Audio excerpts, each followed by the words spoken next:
Ötən il Naxçıvan Muxtar Respublikasının İqtisadiyyat Nazirliyi yanında Əmlak Məsələləri Dövlət Xidməti tərəfindən daşınmaz əmlakın dövlət qeydiyyatı, texniki sənədlərin hazırlanması və əmlakın olub-olmaması ilə bağlı 19.931 ərizə qəbul edilib.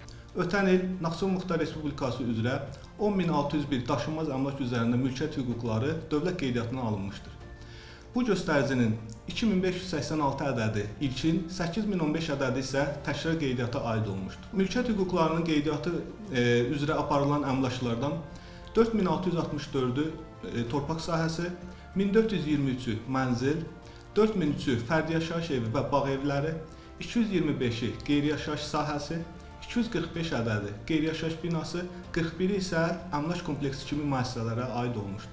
Ötən il daxil olan müraciətlər əsasında 2814 əmlaka dair texniki pasport, 4940 torpaq sahəsinə dair plan ölçü olmaqla ümumilikdə 7754 daşınmaz əmlakın texniki investorlaşdırılması aparılıb və sənədlər tərtib edilib.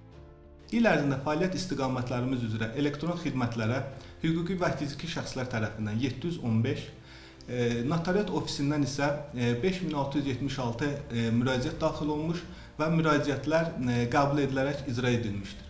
Hüquq sahiblərinə daşınmaz əmlakın dövlət reyestrində qeydiyyata alınmış əmlakları üzərində məhdudiyyət yüklüyün olub-olmaması barədə 6830, vətəndaşların adına əmlakın olub-olmaması barədə 3291, ünvana dair 162 arayış verilmiş, 1009 əmlaka isə yeni ünvanlar verilmişdir.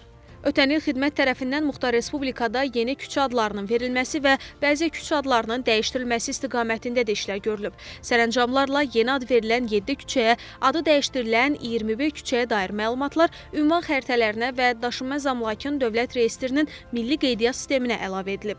Hafizə Əliyeva, Tərlan İbrahimova, Arzu Sadiqov, NTV Xəbər.